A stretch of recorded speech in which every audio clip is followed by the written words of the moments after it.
Hello YouTube, this is Jade Coder here, and I'm back with another stream. And today we're going to be going over debugging on Android. It's a collab that will go into depth on different techniques that you can use to debug your applications, which I wouldn't skip this kind of thing because if you can debug properly, you'll save several hours off your development time. So, without further ado, let's get started. And thank you for attending my video here, and please subscribe if you haven't already, because this is going to be all about Android development and how we can become Android pros. Alright, let's get started. Alright, let me go ahead and mute my music here. And so the collab that we're going to be going over today, which I already also posted it in the chat for everyone to follow along, which I always will also post it in the comments. So, intro to debugging. Number one, before you begin, anyone who's used a piece of software has most likely encountered a bug. A bug is an error in a piece of software that causes unintended behavior, such as an app crashing or a feature not working as expected. All developers, regardless of experience, introduce bugs when they write code, and one of the most important skills for an Android developer is to identify and fix them. It's not uncommon to see entire app releases dedicated to fixing bugs. For example, see the version details of Google Maps below. What's new? Thanks for using Google Maps. This release brings bug fixes that improve our product to help you discover new places and navigate to them. Become a beta tester. The process of fixing bugs is called debugging.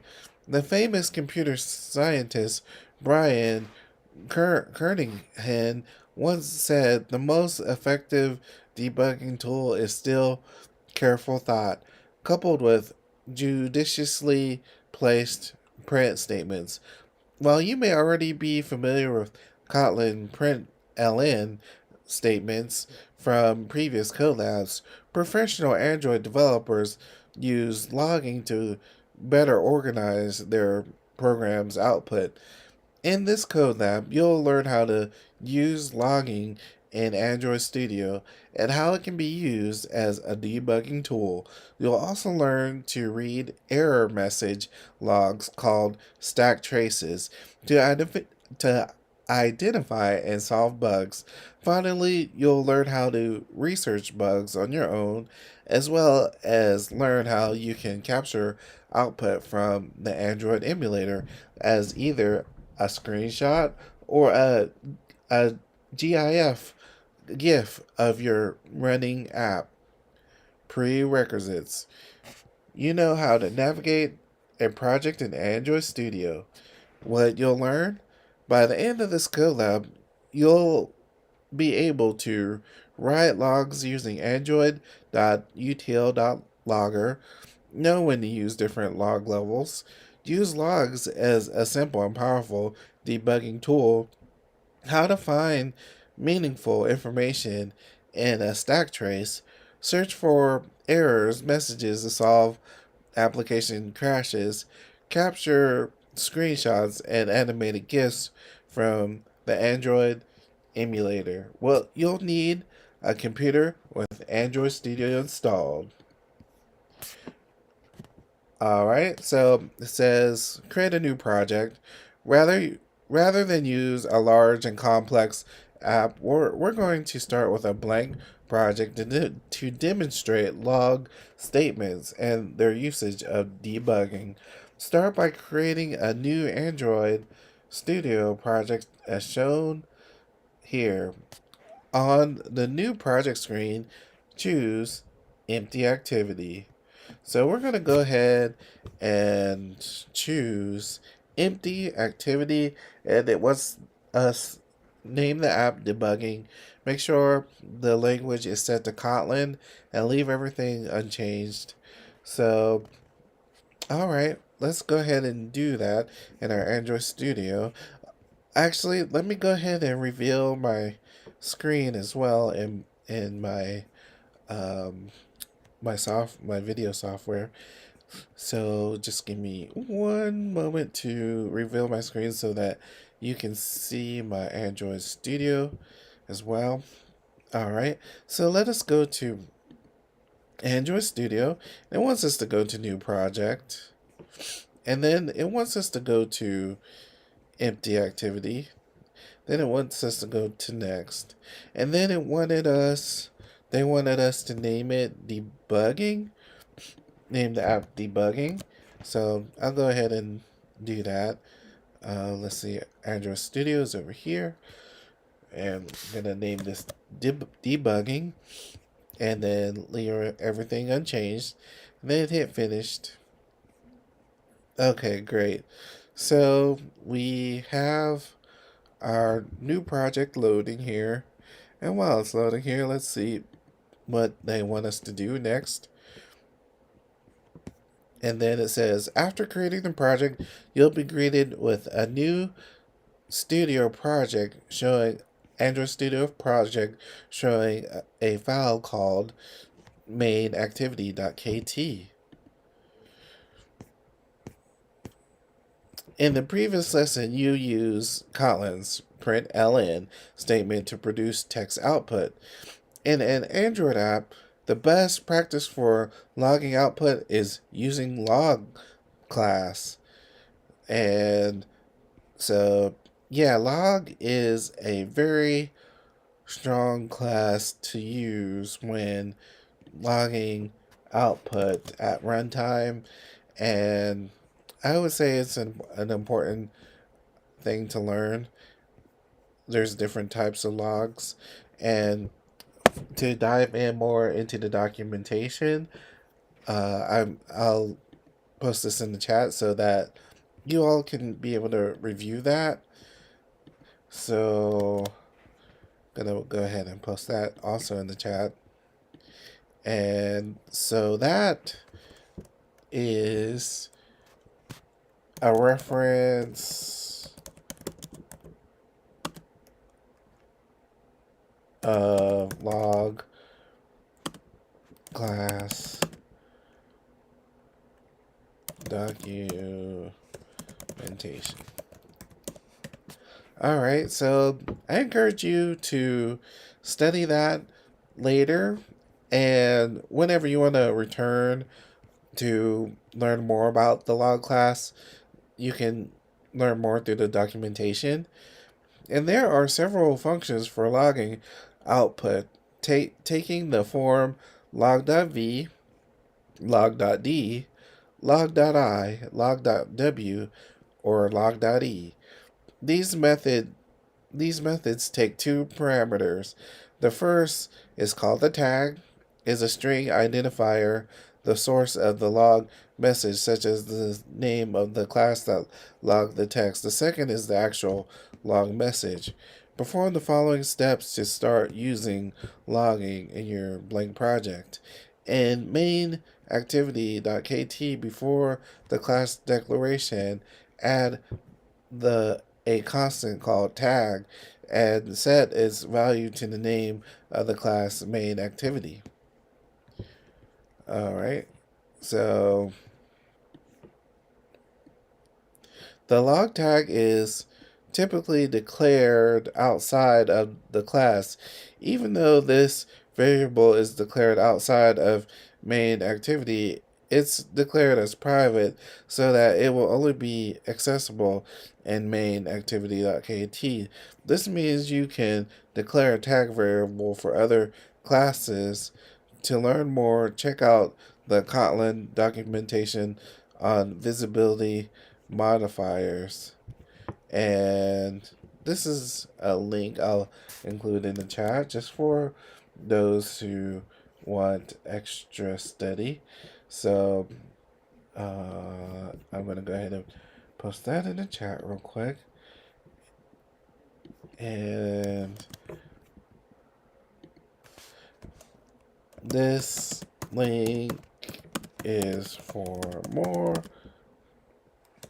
on visibility modifiers in Kotlin. Alright, so we got that.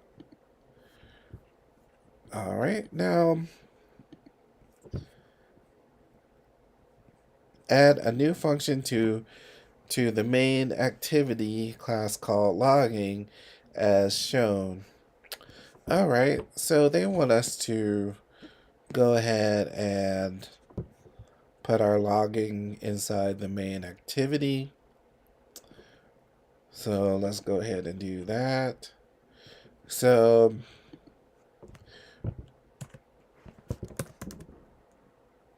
alright, like one thing I like to do when putting the log inside my class or inside my file is you can type log and then T and then the automatic autofill comes up, and then you can do the autofill and then it will automatically post a declaration of a tag for your logging.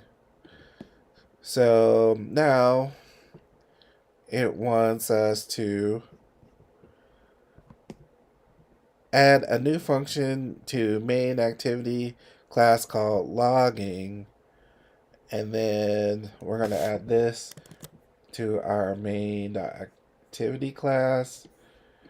So this is going to be inside our class, and this is going to be logging, and it's going to use this tag to say hello world, and it's going to be a log v. And you can also type log v or log dot, wait 1 second, log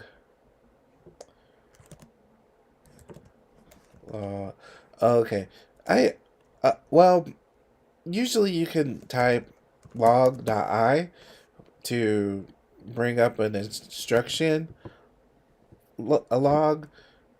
In this case, they want us to do a log.v. Alright, so let's go ahead and do that. Actually, they want it to say hello world, so it's going to be like that, actually. And we're not going to declare that twice. Alright, so there we go. We have a log.v. And let's go back to our lesson here.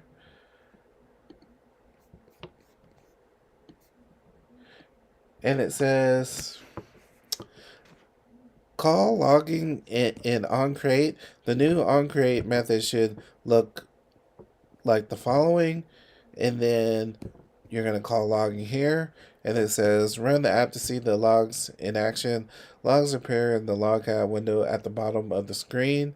Because logcat will show output from other processes on the device or emulator, you can select your app com.example.debugging from the drop-down menu to filter out any logs that are relevant to your app. Alright, so what it wants us to do is it wants us to go back to our Android Studio.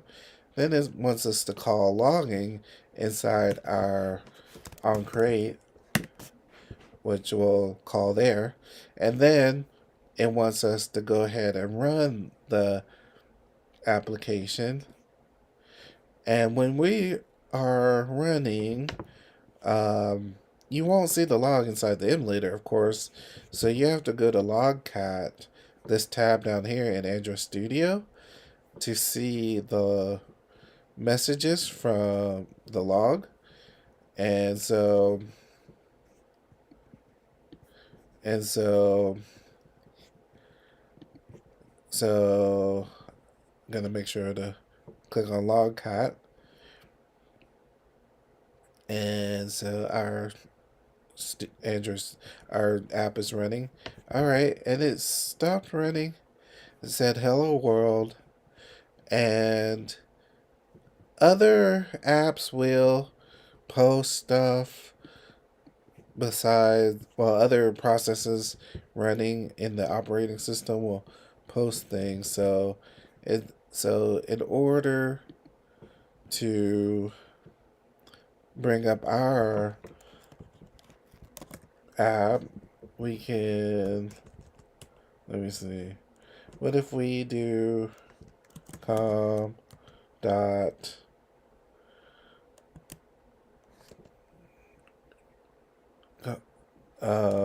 what if we say debugging?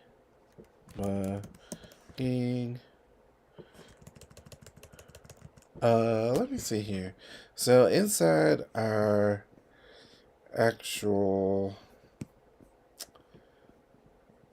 our deal here, it says you can choose between these different processes. In the drop down com.example.debugging, and then inside here,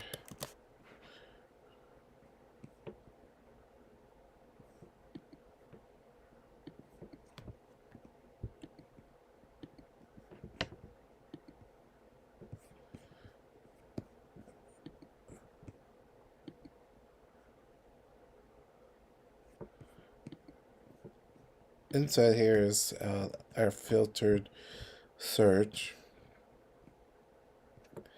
Let's play that just one more time here to see if we can catch our message here. And then again, I have to go to logcat. And then, so, all right, here it says hello world from our main activity. And let me see something. Can I filter that? Hello world. So, okay, here, I type, what our message says, and it says hello world here. Let me see something else. So, in this Android Studio, it's not letting us choose the exact process, but let's put main activity in the search here, and it does do a filter here where we can better indicate where it is, or we can proceed to copy and paste what the message is supposed to be, and it will filter it like that as well. So let us go back to the lesson.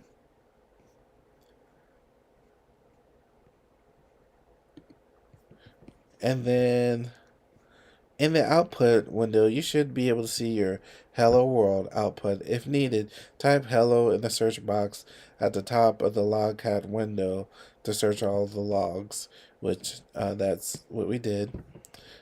Log levels. The reason different log functions exist, named with different letters, is because they correspond to different log levels depending on what type of information you want to output.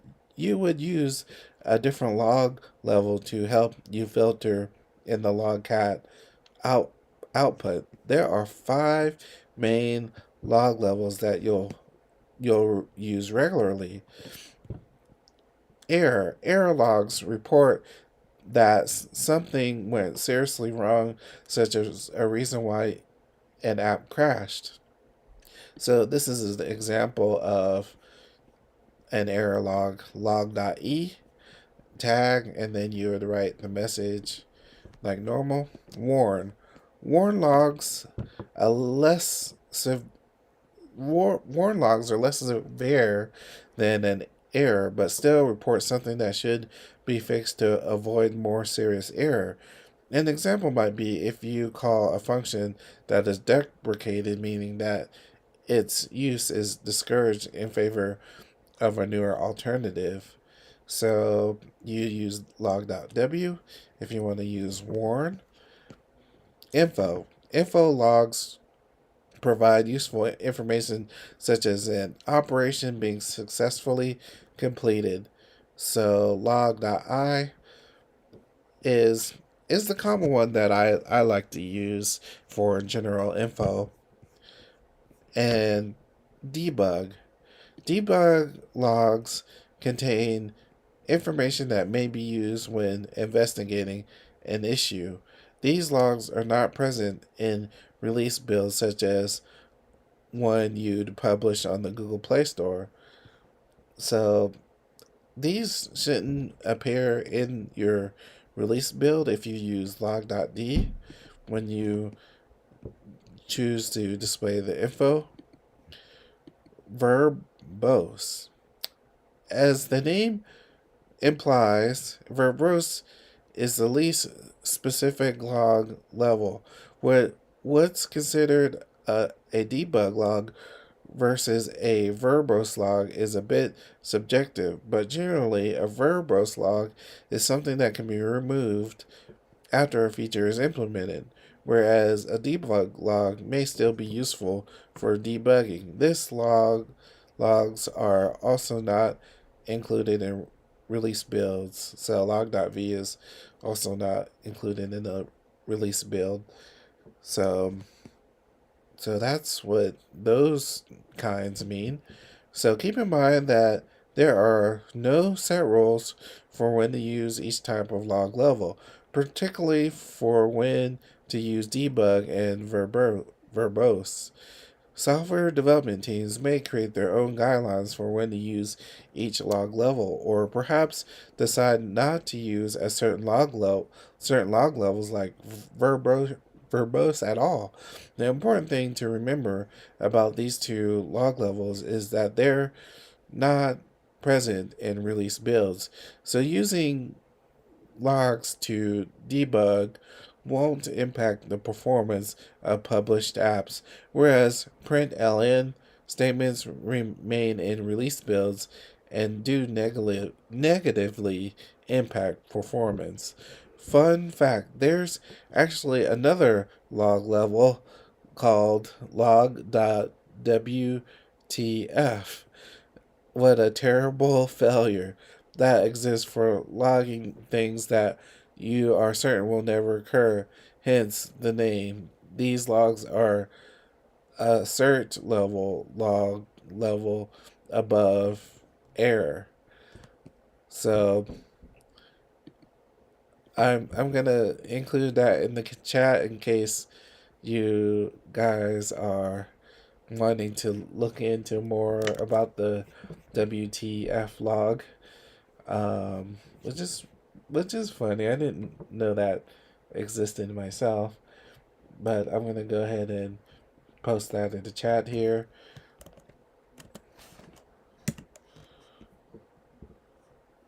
And that link is for more information on the WTF log.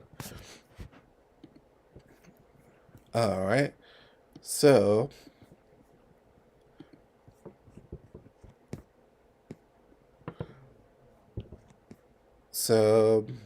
parameters tag. Oh, okay. That's the documentation. Alright, so now let's go back to our lesson. Let's see what these different log levels look like in logcat. In main activity.kt, replace the contents of the logging method with the following. So we're going to replace that with the following here. And it says the log tag is typically declared outside of the class, even though this variable is declared outside a main activity. It's declared as private so that it will only be accessible in main activity.kt. This means you can also declare a tag variable for other classes. To learn more, check out the Kotlin documentation on visibility modifiers. So it says run your app and observe the output in log hat. If necessary, filter the output to only show the logs from com.example.debugging process. You can also filter the output to only show logs with the main activity tag. To do this, select Edit Filter Configuration from the drop-down menu at the top right of the log count window. Then type main activity for the log tag and create a name for your filter as shown. Now you should only see log messages with the main activity tag. Alright, so inside our Android Studio, we can go ahead and paste. Did I copy that new code? Let me go ahead and copy that new code that they wanted us to put in our logging. So I'm going to copy that new code, then go to my Android Studio, and I'm going to paste all of those things that they told me. So we have a log E, W, I, D, and V. All those different kinds of logs. And alright. Then we have log hat here. And I'm going to go ahead and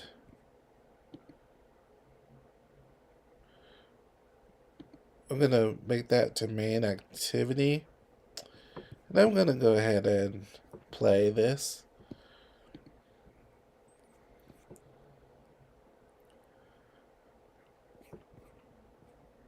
Alright. And when you play, it goes to the Run tab. So I have to go back to the Log cat tab. And then, alright, so here, with the light blue, it says main activity, which is our tag. And boom, error. Serious error like an app crash. Warn. So the error will be red. The warn will be yellow. The info will be white. Debug will be white. And the verbose will be white. And it will have these letters in front of it. Alright, perfect. So we see each of these statements. So verbose, more verbose than debug logs. Alright.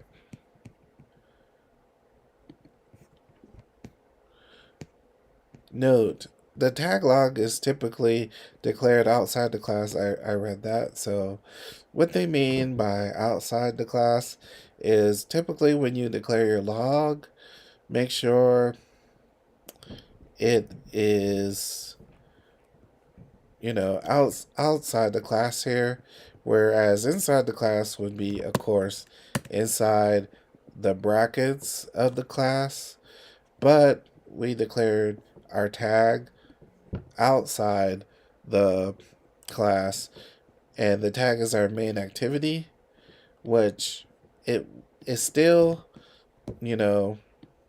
knows that it's talking about this class. This is each of these is tags or main activity. So if you had multiple classes in the same file, you could have, tag 1, tag 2, or main activity tag, things like that. but a good practice is always to declare the log outside of the class. I'm sorry, the log tag outside of the class. And then,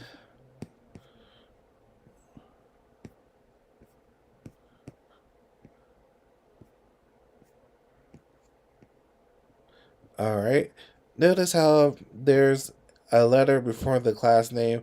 For example, W main activity corresponding to the log level.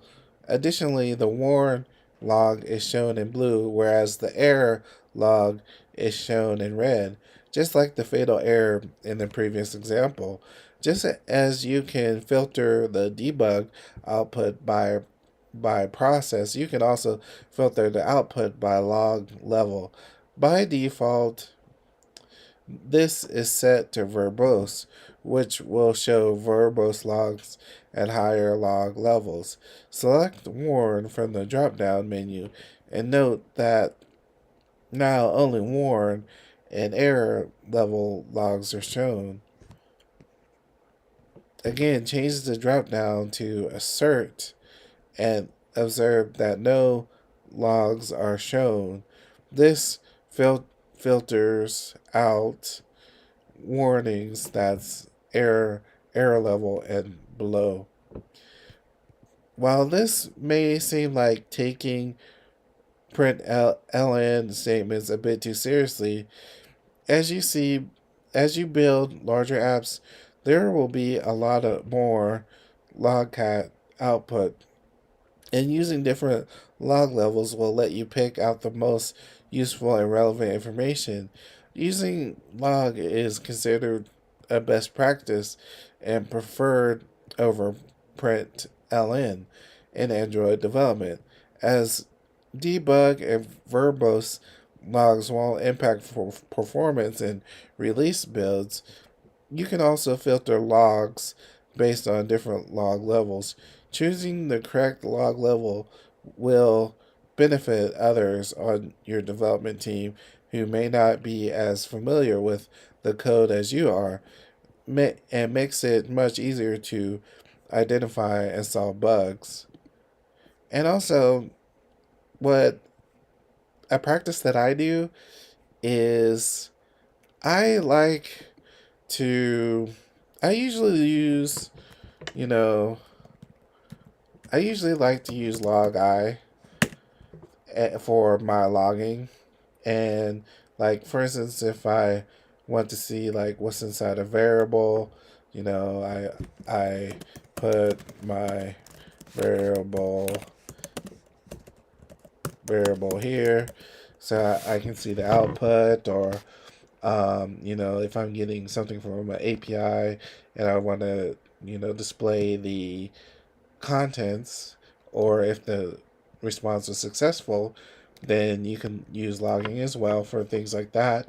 But I was going to tell you guys a thing that I like to do with logging is I don't like to leave my log statements in the code. I usually like to code a feature, and while I'm coding the certain feature, I will put log statements in there during the development of the feature. And then when I feel like the feature is complete and I'm done touching that part of the code, I remove the log statements and just, have it without log statements if I feel like that feature is complete. But also, if I come back to the feature, I add log statements as long as I'm working on that particular feature. And then when I'm done touching that feature and I pretty much want to, submit that feature to production or something like that, then I make sure to remove the log statements. That's kind of a practice that I do so that things don't get too messy. And, with the performance things that they're talking about, that also helps. Whereas, I don't have to keep track of the different types of logs like VEI, things like that. But that's what I personally do. But as an Android developer, there's many different ways that you can do things, and many different companies do things differently. So, whatever you're comfortable with, and it's good to know these different log levels anyway. So yeah. All right. So 4 logs with error message. Introduce a bug. There's not much debugging to do in a blank project. Many of the bugs you'll encounter as an Android developer involve apps crashing. Obviously, not a good user experience. Let's add some code that causes the app to crash. I'm assuming they're going to divide by 0. You may remember having learned in math class that you can't divide a number by 0. Let's see what happens when we try to divide by 0 in code. Add the following function to your main activity.kt above the logging function. This code starts with 2 numbers and uses repeat to log the result of dividing the numerator by the denominator 5 times. Each time the code in the repeat block runs, the value of the denominator is decreased by 1. On the 5th and final iteration, the app attempts to divide by 0. Alright, so let us go ahead and copy this method, and we are going to put that inside our app here.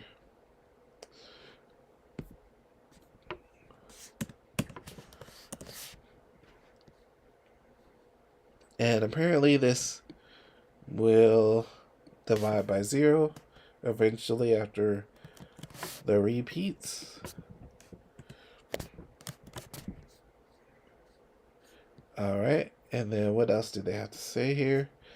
After after the call to logging in the onCreate, add a call to the division function. Run the app again and note that it crashes. If you scroll down to the logs from your main activity.kt class, you'll see the ones from the logging function you defined before. They're verbose logs from the divisions function, and then a red arrow log explaining why the app crashed.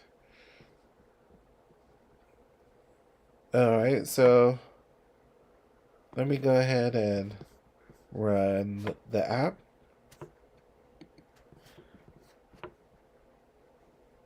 So I'm going to stop. They're going to run.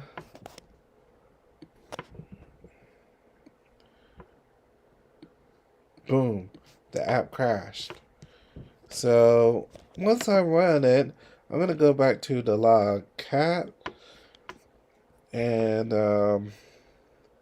our main activity, well, you know,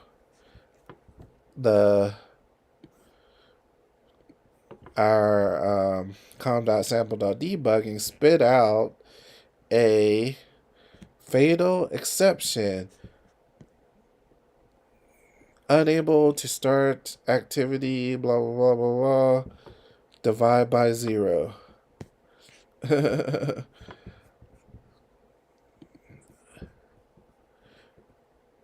Warning, because they're removed from release builds, you should avoid introducing side effects, modifying values in your code from log statements. For example, if you modify the example above to decrement the denominator in the log statement as in log.v, then the code would still work as expected and in debug builds. However, because the log is removed in the release build, the loop would continue indefinitely because the denominator is not decremented. Yeah, what I would recommend is when you do your logging, only do read only logging, and don't try to modify and write things within your log statement itself. Anatomy of a stack trace. The error log describing, and also you're going to see plenty of these in Android development as discover that there's a runtime error for whatever reason. And usually a lot of the reason is the debug files, or I'm sorry, um, the build files, I mean, where inside the build files you might have the incorrect configuration and the program may blow up on you, whereas that's a common thing for setting up the build and dependencies. So you have to be very careful in Android that the dependencies are set up correctly, or you'll see a lot of blow up crashes and messages like this. The error log describing the crash, also called an exception, is called a stack trace. The stack trace shows all the functions that were called leading up to the exception, starting with the most recently called. The full output is shown below. That's a lot of text. Thankfully, you typically only need a few pieces to narrow down the exact error.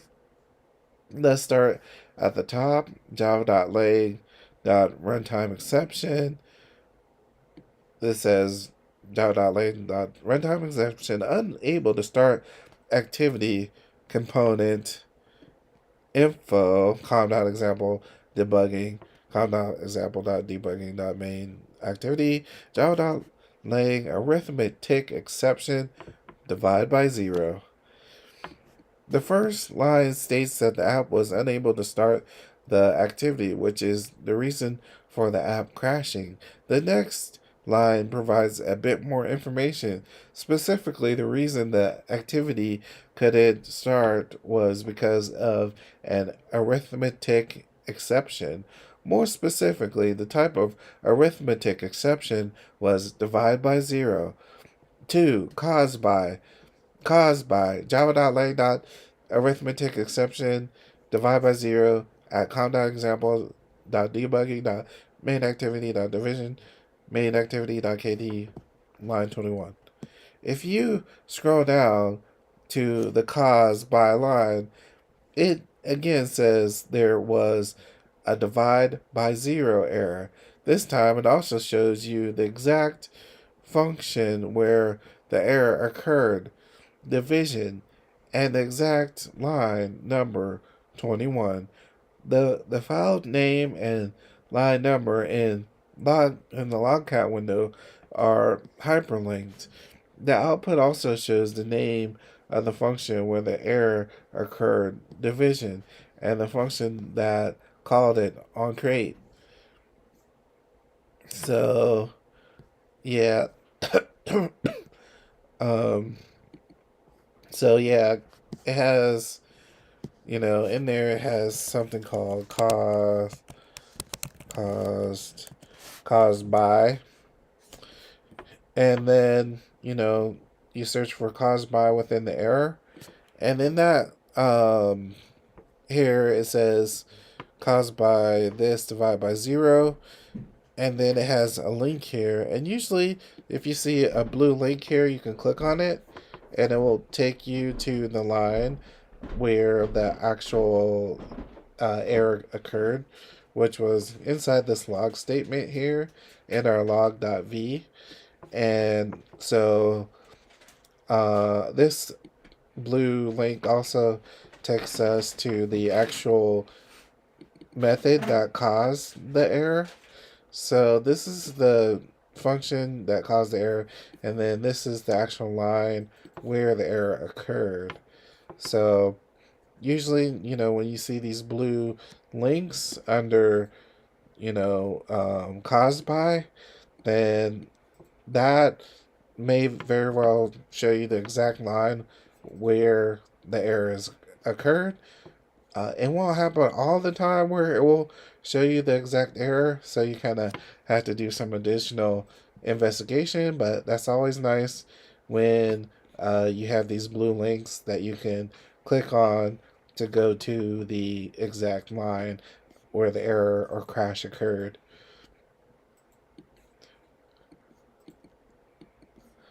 None of this should come as a surprise since the bug was deliberately introduced. However, you need to determine the cause of an if you need to determine the cause of an unknown error, knowing the exact type of exception, function name, and the number provide incredibly useful information. Why a stack trace? The term stack trace might sound like a strange term for the text output from an error. To better understand how this works, you need to know a little bit about the function stack. When one function calls another function, the device won't run any code from that first function until the second function finishes. Once the second function finishes executing, the first function resumes where it left off. The same goes for any function called by the second function. The second function won't resume executing until the third function and any other function is called. It calls finish, and the first function won't resume until the second function finishes executing. This is similar to a stack in the physical world, such as a stack of plates or a stack of cards. If you want to take a plate, you're going to take the topmost one. It's impossible to take a plate lower in the stack without first removing all the plates above it. The function stack can be illustrated with the following code. So it says here the fun first, and then it has a log for 1, 2, 3, 4, and if you call first, then the numbers will be logged in the following order. So first starts the whole chain off, and so let's go ahead and paste that here inside our Android Studio.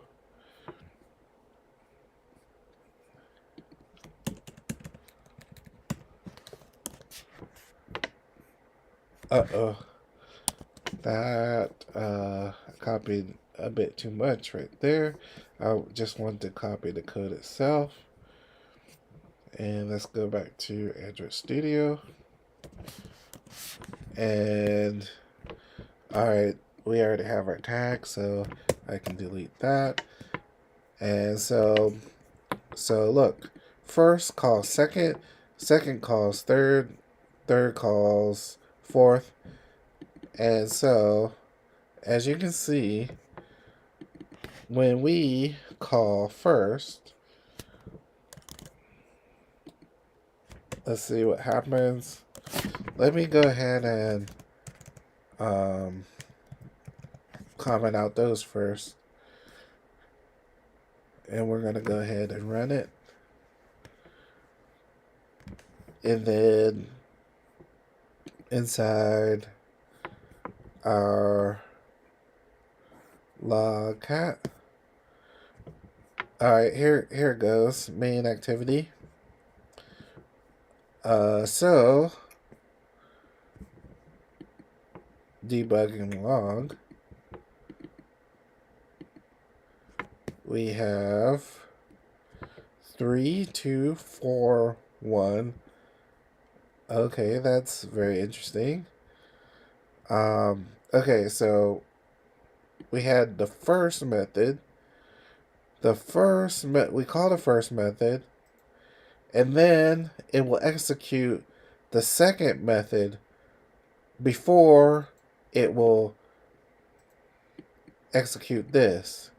So it will not display 1 first. It will go inside the second one first, and then it will not display 2, and then it will go inside the third one, which is here, and then it will display 3. So yeah, that's understandable.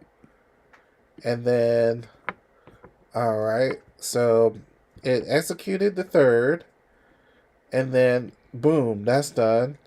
Boom, now it will display 2. So that makes sense as well. And then it's not done with the second function yet until it calls this fourth function. This fourth function will go in the fourth function and display 4. And then, all right, boom, that was done. And then, so the fourth is done. So we'll go back to what called the second, which is the first. And the second is all done with its processing. And then it will display 1, which, yeah, that makes perfect sense. I eyeballed it at first and thought it would print 1, 2, 3, 4, but this demonstrates the order of the stack, which when these functions are called first, that's, above the log.i, it will not print this until this is completely done. So yeah, remember that, guys. That's how the stack trace works for method calls. And if you call first, then yep, 3, 2, 4, 1. Yep, that's right. And then it will just explain it. Let's quickly go through it. Why is this? When the first function is called, it immediately calls the second, so the number 1 can't be logged right away. The function stack looks like this. The second function then calls the third, which adds to the function stack. The third function then prints the number 3. Once it finishes executing, it is removed from the function stack. The second function then logs the number 2 and then calls fourth. So far the number 3 and then 2 have been logged, and the function stack is now as shown as follows. The fourth function prints the number 4 and is popped off the function stack. The second function then finishes executing and is popped off the function stack. Now that second and all functions it called have finished, the device then executes the remaining code in first, which prints the number 1. Thus, the numbers are logged in the order 4, 2, 3, 1.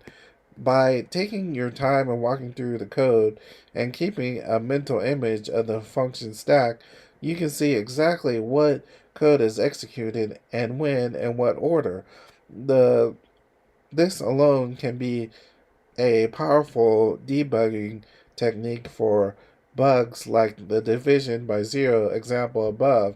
Stepping through the code can also give you a good idea of where to put log statements to help debug more complex problems. Note, in practice, an app can technically run more than one Kotlin function at once. You've likely already encountered apps that perform work in the background, such as downloading an app while you continue browsing the Google Play Store. This is possible because of something called threads. With multiple threads, you can execute multiple sequences of Kotlin code at once. However, every thread has its own function stack and works just like the example above. Using multiple threads, called multi-threading, is an advanced topic and beyond the scope of this code lab.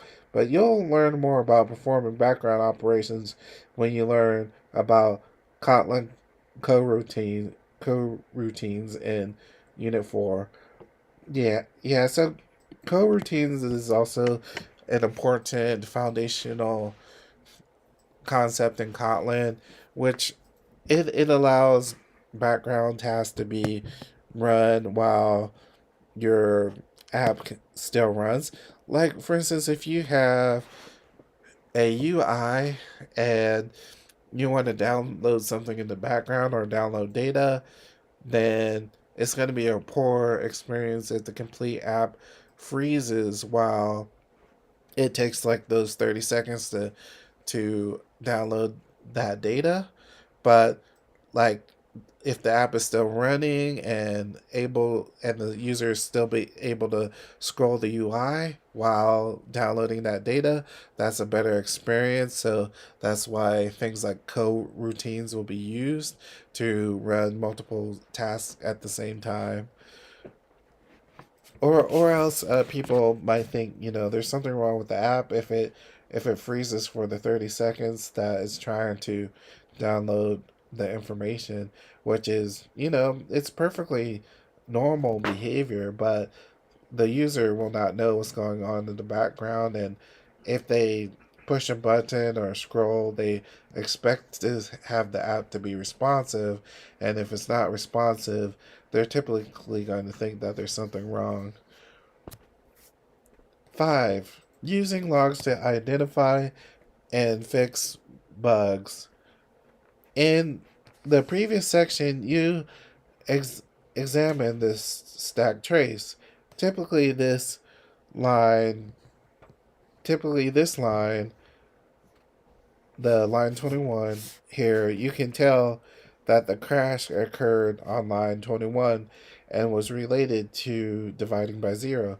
Thus, somewhere before this code executes, the denominator was 0. While you could try to step through the code on your own, which could work perfectly well for a small example like this, you can also use log statements to save time by printing the value of the denominator before the divide by 0 occurs. 1. Before the log.v statement and the log.d call that calls the denominator, log.d is used because this log is specifically for debugging, and so that you can filter out the verbose logs. Run your app again, although it still crashes. The denominator should be logged several times. You can use a filter configuration to only show logs with main activity tag. You can see the multiple values are printed. It appears the loop executes a few times before crashing on the 5th iteration when the denominator is 0. This makes sense because the denominator is 4 and loop decrements it by 1 or 5 iterations. To fix the bug, you can change the number of iterations in the loop from 5 to 4. If you rerun the app, it should no longer crash. Okay. So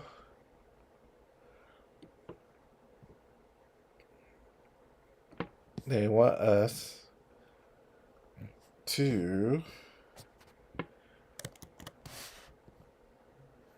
and then divide by 0.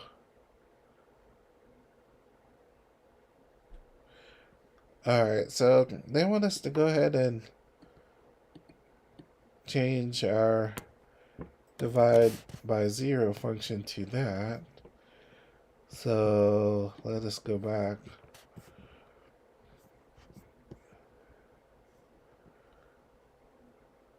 Then our division function.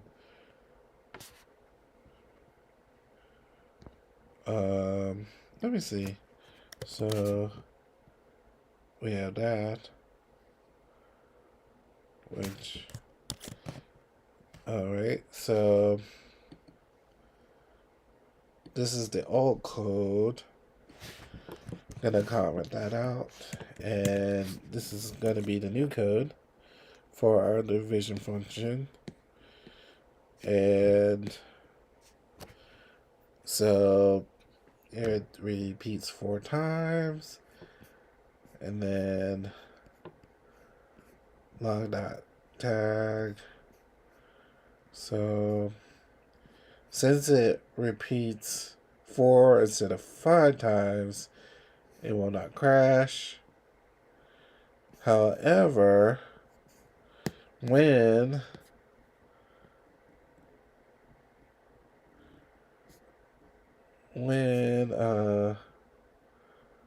let's see. Let me go ahead and play this. Oh wait, I gotta call our division function. So yeah, because we did a little side quest there. Alright, and now we're gonna go ahead and run the division method. And then inside the log here says 15, 20, or yeah, 15, 20, 30, 60. And it did not crash because we only iterated 4 times. So numerator 60, denominator, so 60 divided by 4,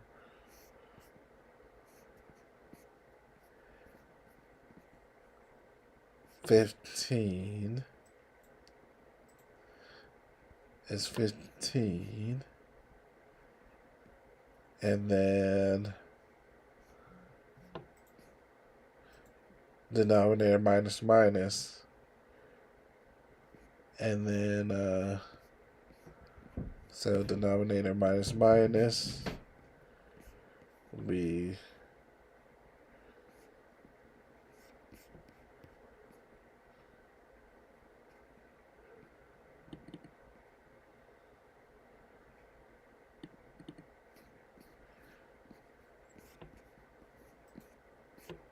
well, anyway, if we put 5, we'll get a divide by 0 situation, and then that's why it crashes.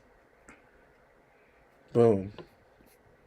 Alright, so we divided a little bit too much, and that's how we solved the issue, is to not divide when it's going to go to 0.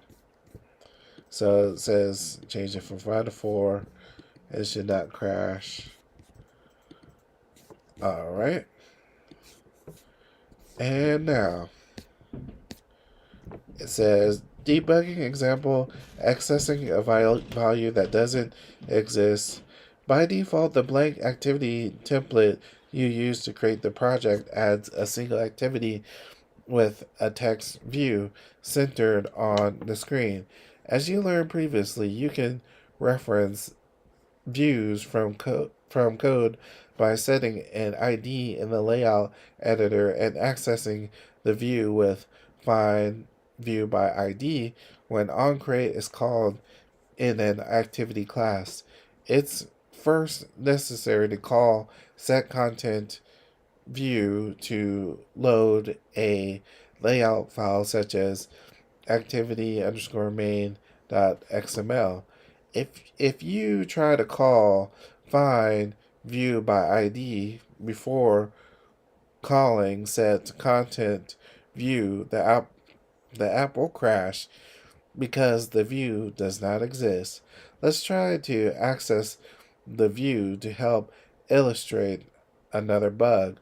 Open activity main.xml, select the hello world text view, and set the ID to hello world. So they want us to go to our layout file of main activity, and then so our layout file is going to be inside the resources package, and then layout, and then inside the layout will be activity main, and inside the activity main, it wants us to click on our hello world label here, and then inside our hello world, we're going to set the ID of the hello world to hello underscore world. Alright, we set the ID to that. And let's see what they want. Back in activity main.kt and onCreate, add code to the text view and change its text to hello debugging before the call to set content view. So before the call to set content view, it says it wants us to change the text to hello debugging.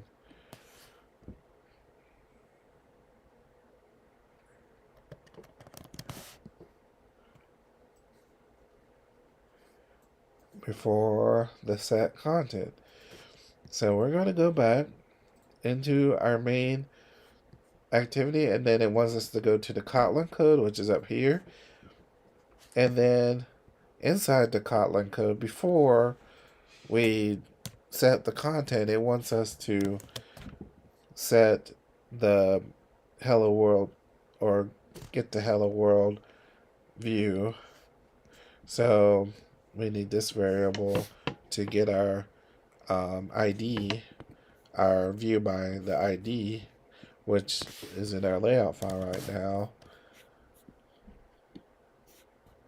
And we're going to take this guy, and then we're going to go up top here, and it wants us to import the text view, and then it wants us to change this here to hello world. Hello debugging before we do the set content view. Right now it's I believe it's giving me a syntax error, and inside the syntax error saying, oh, okay, we're missing a quotation right there. Alright, so what does it want us to do now? It wants us to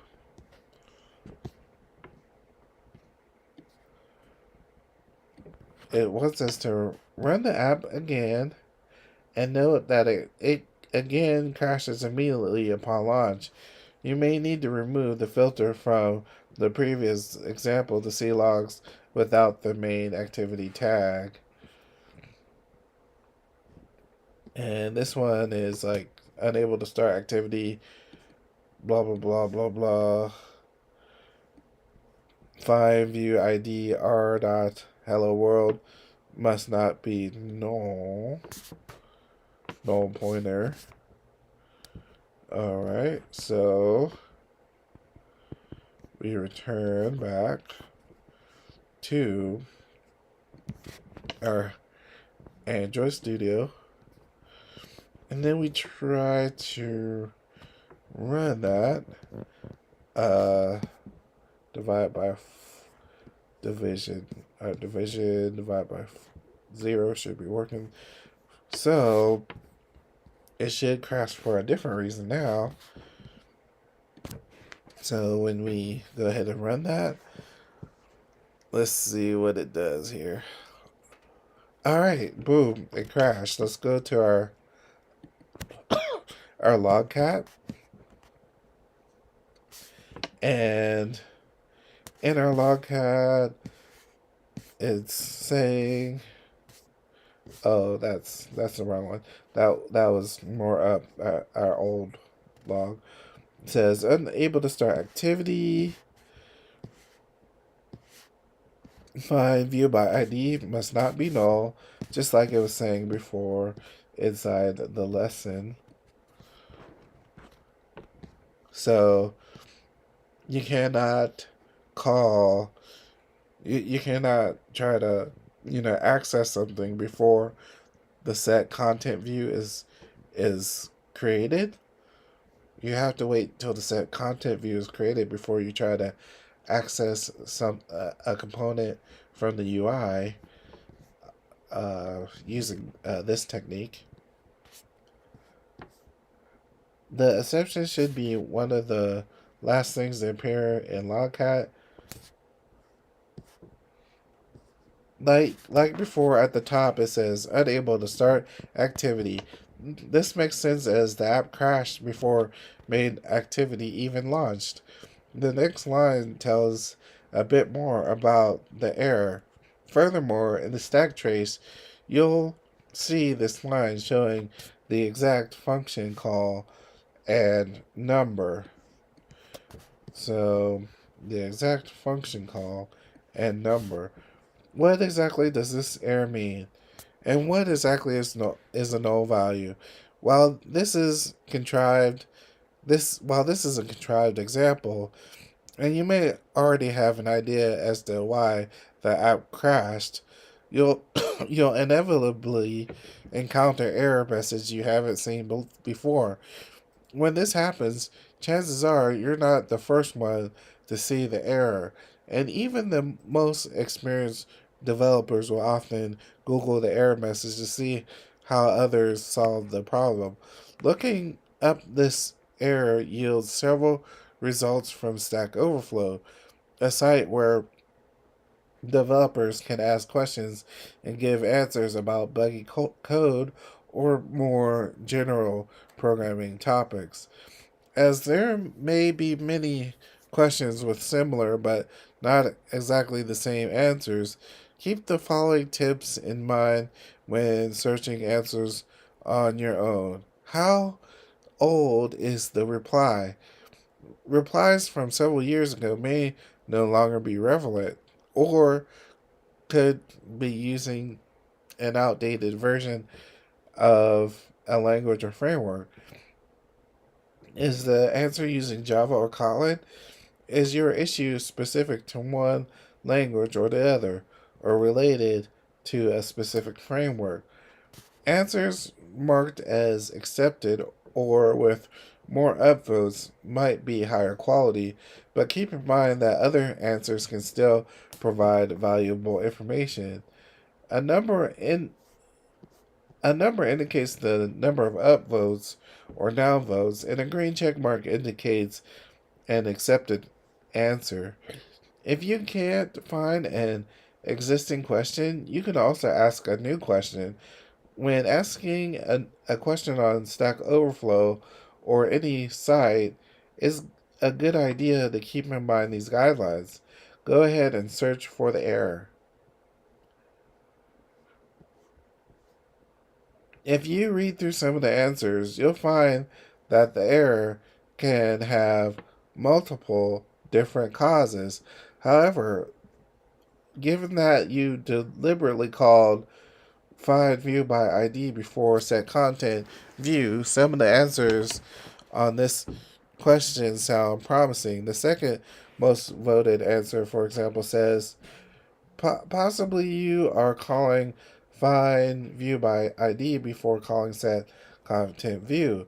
If that's the case, try calling find view by ID after calling set content view.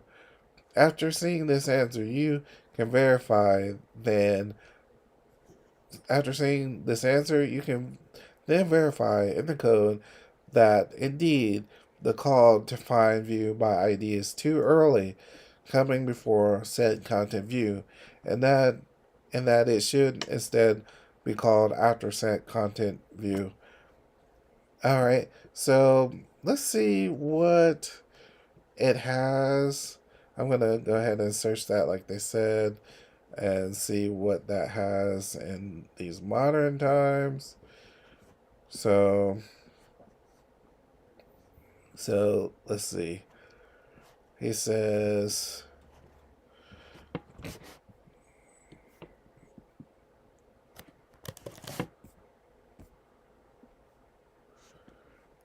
find view by ID Hello world must not be null.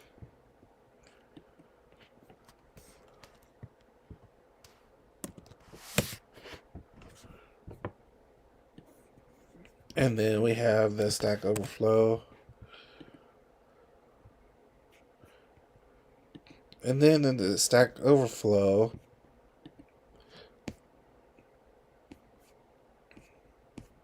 they have, that error.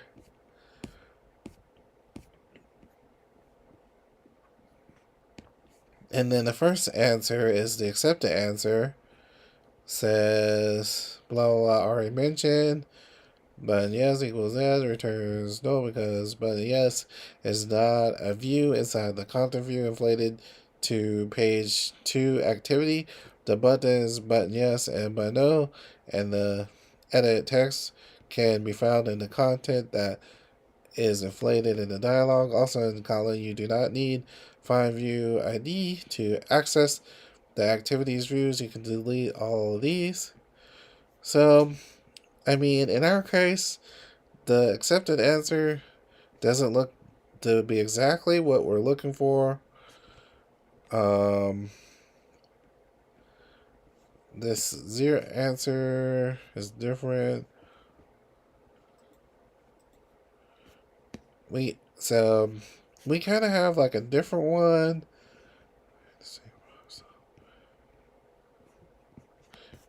Yeah, this one is kind of a different one than they found on Stack Overflow, but sometimes you might not find a clear answer, so you just have to keep investigating. But now that this is a controlled error, we actually already know the solution to this.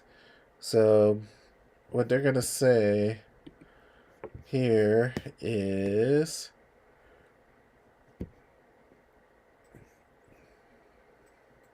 fix the error by updating the code. Move the call to find view by ID, and the line that says hello text view text below the call to set content view. The new onCreate method should look as shown below. You can also add logs as shown to verify the bug is fixed. So when we try to access our text view, we need to access it after we call set content view, or else you're gonna have problems or crashes. So as you can see, that's what we're doing here, is trying to call it before the set content. So we have to delete all of this stuff, before that. And the very first thing we need to do is set content to our activity layout file. So this is actually identifying this with this. And it doesn't know what we're talking about if we try to access things inside this before the content was even set. So now, of course, this is going to work because we call our hello text here, our text view, and then we change it to hello debugging, and then that will work just fine. And it has these two logs here, the log.d. This is where the app crashed before. This should be logged if the bug is fixed. So let's go ahead and play that and see what happens.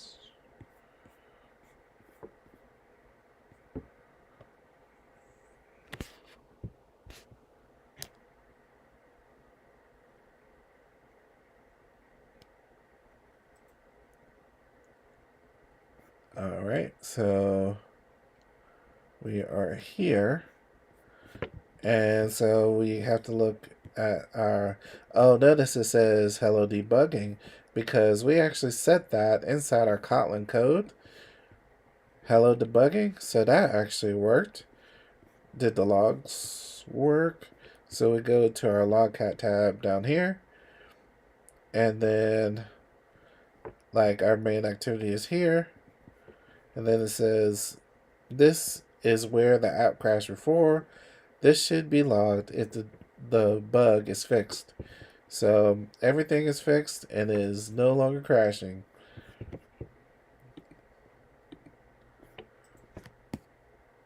It says rerun the app. Note the app is no longer crashing and the text is updated as expected.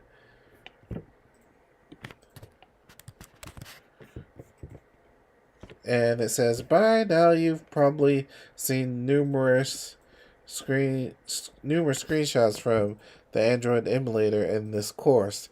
Taking screenshots is relatively straightforward, but can be used for sharing information such as steps to reproduce bugs with other team members. You can take a screenshot in the Android emulator by pressing the camera icon on the toolbar on the right. You can also use the keyboard shortcut Command S to take a screenshot. The screenshot is automatically saved to your desktop folder. So let me see something here. So you can go to the Android Studio, and then once you load your app, you can see these options beside the actual emulator. And then they said, that you can make a screenshot by hitting this camera here, and looks like it did the screenshot. Let me see here if I can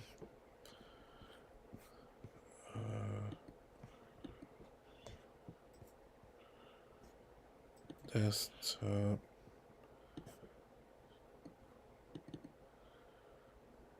Alright, so yes, perfect.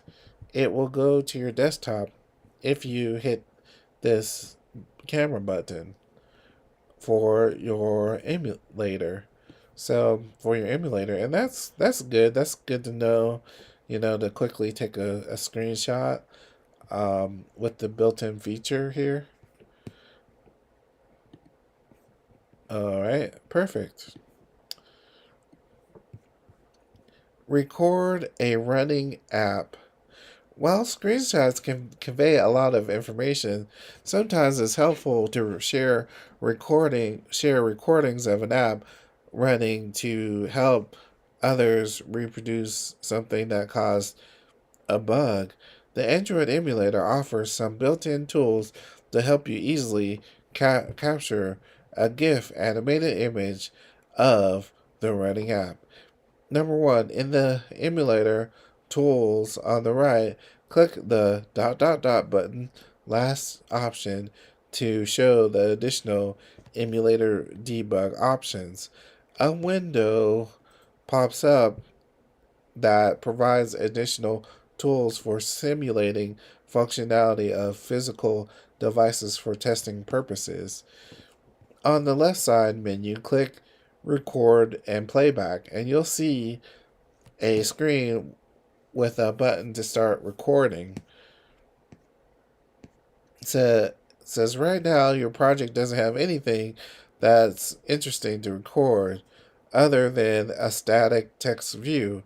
Let's modify the code to update the label every few seconds to show the result of the division. In the division method and main activity, add a thread.sleep 3000 before the call to log. The method should now look as follows. Note, the loop should only repeat 4 times to avoid a crash. So inside our division method, we're going to add this sleep so that it will take longer to output our result, and they probably want us also to display that on the screen so that the screen recording can capture that. So let me go ahead and do that inside our division method. Division method. We're going to go ahead and sleep 3 seconds. And so we're sleeping 3 seconds, and then it says in the activity main.xml set the ID of the text view to division text view, and we're going to take over this text view that what says hello debugging, and we're going to set that to division underscore text view. So let's go back to our Android Studio. Then inside our Android Studio, we're going to go to our activity main. Then inside our activity main, we're going to change this ID to, for our label, text view right there. We're going to change that to division underscore text view. Okay, so division underscore text view is what we changed it to. And so yeah, wait. Let me do that again. Rename Hello World as uses to this. Yes. So we're gonna, it's a refractor. So we rename that there. And then back in main activity.kt, replace the log.v with the following calls to find view by ID and set text. So, instead of the log v, we're going to go ahead and set the text to this.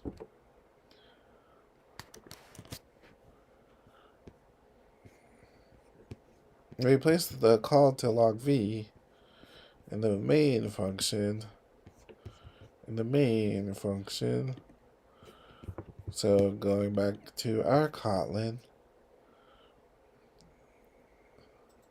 So instead of logging it to the log, we're going to log it to the screen.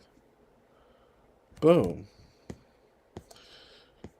And then since this is no longer, oh, yeah, never mind, it renamed it itself here. So let's see what it wants us to do. Because you're now rendering the divisions result in the app UI, you need to take care of some details on how your UI updates run. First, you need to create a new thread that can run the repeat loop. Otherwise, thread.sleep 3000 would block the main thread, and the app view would not render until onCreate is finished, including division with its repeat loop. If you try running the app now, you notice a fatal exception. The reason for the exception is that only threads that created a view are allowed to change it. Luckily, you can reference the UI thread using run on UI thread, change division to update the text view within the UI thread. So basically, when you run the app, at this point, it's saying we should get a fatal error for our changes here because the sleep 3000 conflicts with the main thread.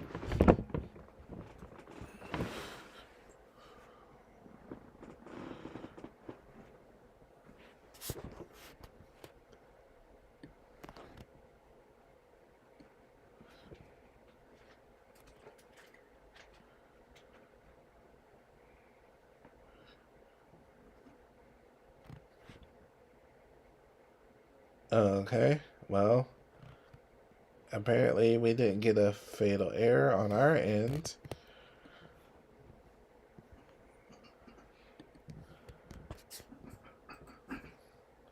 So, said if you try running the app now, you notice fatal exception. The reason for this exception is that only threads that created views are allowed to change it. Luckily, you can reference the UI thread using run on UI thread. Let's go ahead and add that, like they said. But, even still, we did not experience a fatal error. However, the text did not update visually there. Like, that's the behavior we want, to visually see the updates. So it wants us to go ahead and add that code inside the run on UI thread. And so we run that inside that. And we run the thread.sleep. And so this should do the functionality that we want. So let us see. It says run your app and then immediately switch to the emulator when the app launches. Click the start recording button in the extended controls window. You should see the quotient be updated every 3 seconds. After the quotient has been updated a few times, click stop recording. Alright, since it wants to so since it's running on the UI thread, then it will not execute in the background. So let's go ahead and run it and see what kind of behavior we actually get here.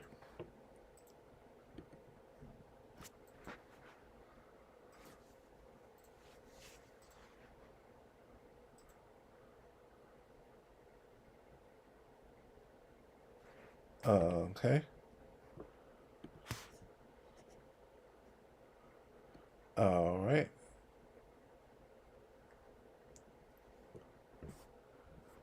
All right. All right. It still says 60. Let me try that one more time.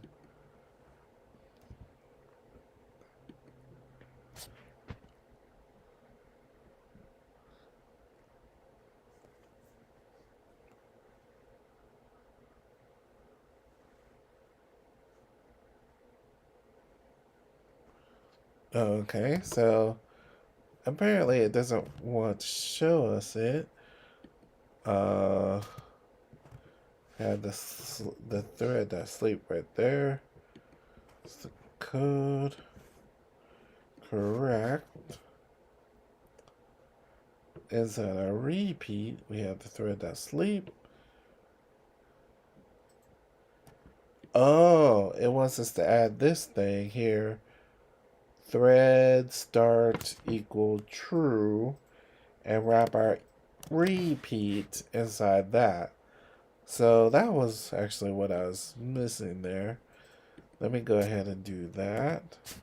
Wrap this repeat inside our deal, which, okay, we did. Wrap the repeat inside our deal. We need actually one more for our repeat to be wrapped inside our thread, which they want us to import the thread. All right, folks, let's see if this works.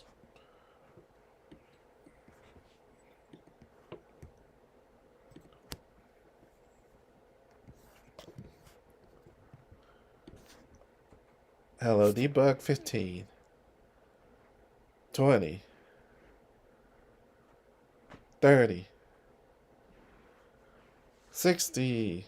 So, all right, it does actually do something interesting now where we get to see it count up with the calculations there.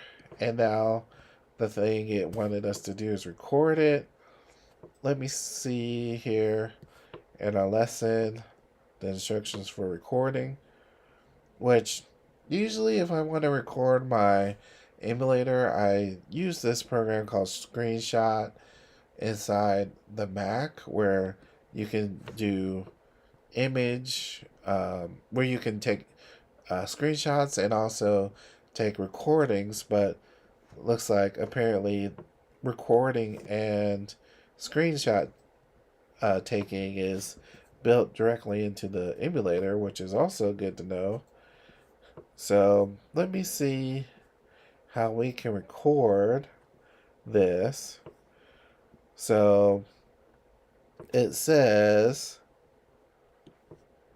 on the left side menu, so it says we go to this menu, and then it says we go to record playback, and then looks like we do to start recording. Let me see if I can do that while we are running the app. Let me go ahead and rerun the app. See if we can get there while start recording.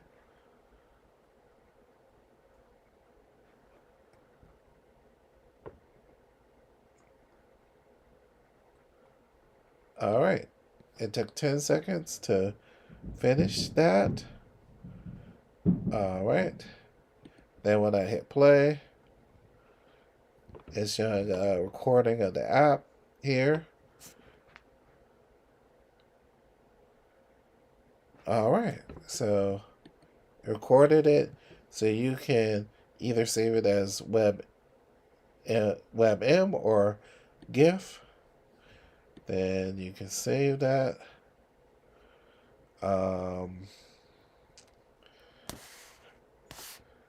Emulator recording.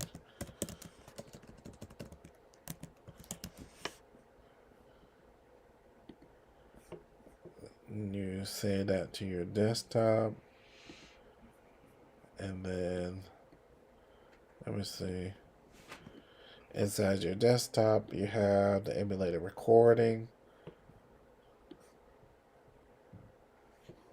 and then when you open it, it says a gift. So it saves it as these different frames.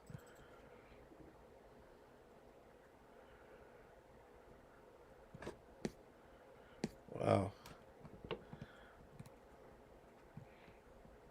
Well, anyway, long story short, it saves it as a gift. GIF. I don't know how powerful saving it as a GIF will be instead of a video file. It might be more convenient to save it as a video file because it gives you a lot of frames here for when it saves as a GIF. And but yeah, I mean, if you want to save it as a GIF, you can as well. Um, but again, like on Mac, you can use this program called Screenshot, and you can essentially select the area where you want to record, and you can also record your emulator like that.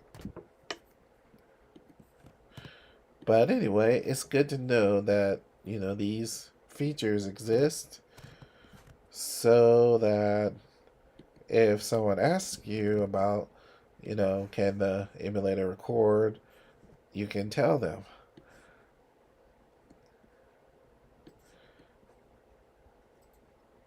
All right. So, perfect. All right, now we recorded and saved as GIF. Okay, it says, so, all right, by default, the output is .webm format. Use the drop down to export as a GIF. And congratulations! In this pathway, you learn that debugging is the process of troubleshooting the bugs in your app in your code. Log allows you to print text with different log levels and tags. The stack trace provides information about exceptions such as the exact function that caused it and the line number where the exception occurred. When debugging, chances are someone has encountered the same or similar problem, and you can use sites like Stack Overflow to research the bug, and you can easily export both screenshots and animated GIFs using Android emulator. All right, congratulations, guys. We dived a bit deeper into debugging, and if you want to learn more, I encourage you to look at these links, such as if you want to learn more about Logcat, debug your app, log visibility modifiers using the Android emulator. And all right, yes, drop a like on this video, say something in the comments or questions that you may have in the comments. And until next time, guys, stay coding, and I hope you learn something. And again, the the goal of this channel is to make you into a pro Android developer. Peace.